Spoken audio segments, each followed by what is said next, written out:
rise above our nature of judging and hating and trying to judge favorably and loving. The future generation. The prophet Yeshayahu says, quote, "The wolf will live with the lamb, and the leopard will lie down with the goat." Complete redemption means the spread of love between everyone. Redemption has no connection to materialism, territories, or the complete state of Israel, as the enemies might assume. But the spiritual people know that the meaning of complete redemption is a spiritual one only, an expansion of love that is spreading amongst us all without boundaries, to become a unified nation, and so too between the nations of the world. It could be by means of this inner revolution and this inner redemption on an individual and therefore on a global level might equate and cause material and territorial changes and shifts, surely. But that is not the primary thing whatsoever. The primary thing is a transformation of self, first and foremost. As the famous saying goes, if one wants to change the world, change themselves. That's the best thing we can do for the world, is to work on ourselves and change ourselves. And so, the final point is the education for love. This is what we should aim to educate in all institutions,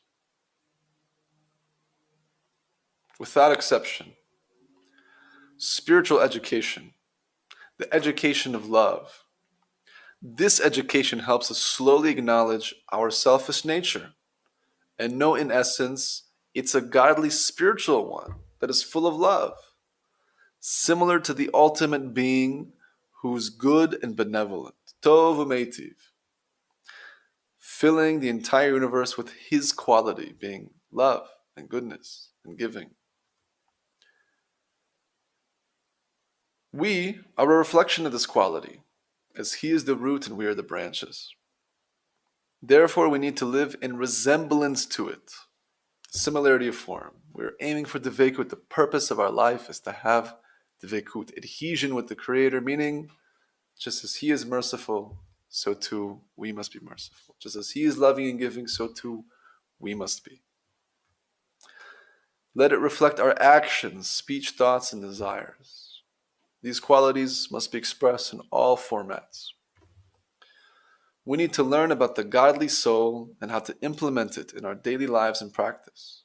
Create courses, seminars, and presentations on this matter until it will penetrate our hearts.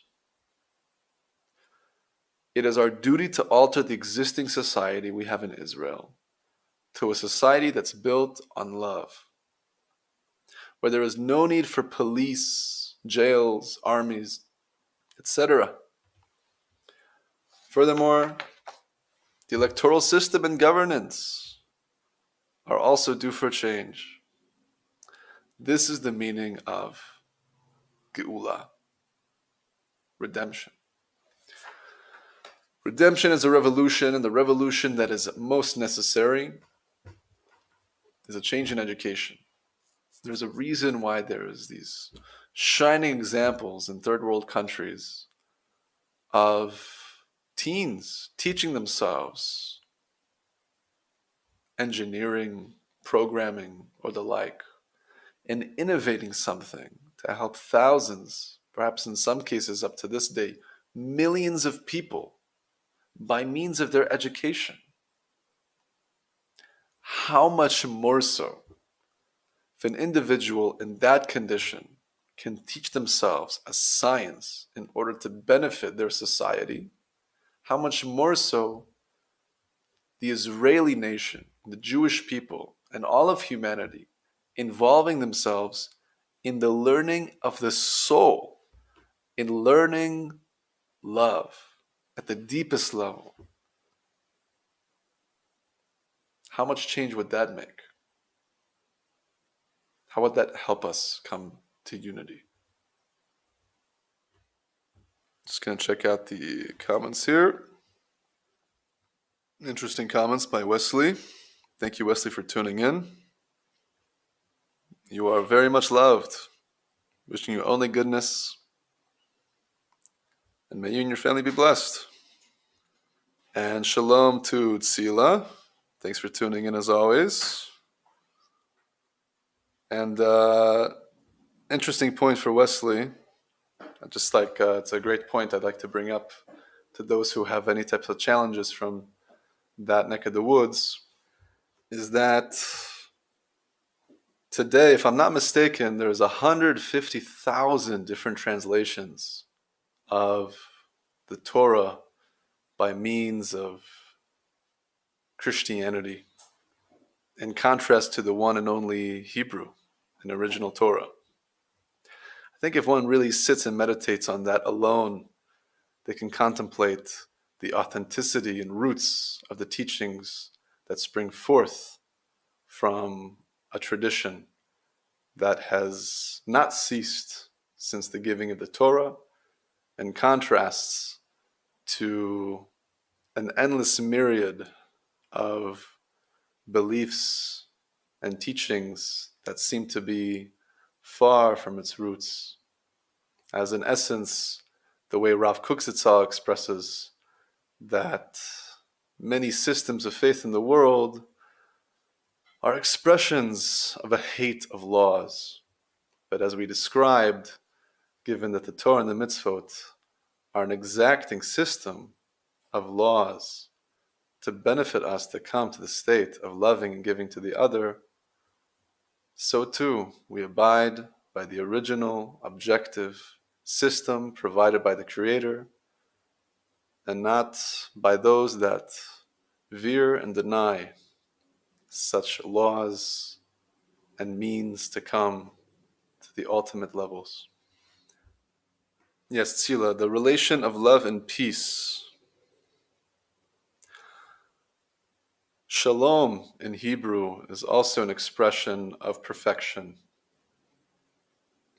It's one of the names that we attribute to the Creator. There's many parameters in the learning of Kabbalah, but on a general level, to come to shalom, as all the prophets spoke about the coming of shalom between all nations and the eventual unity of all people and humanity and all nations in love and peace.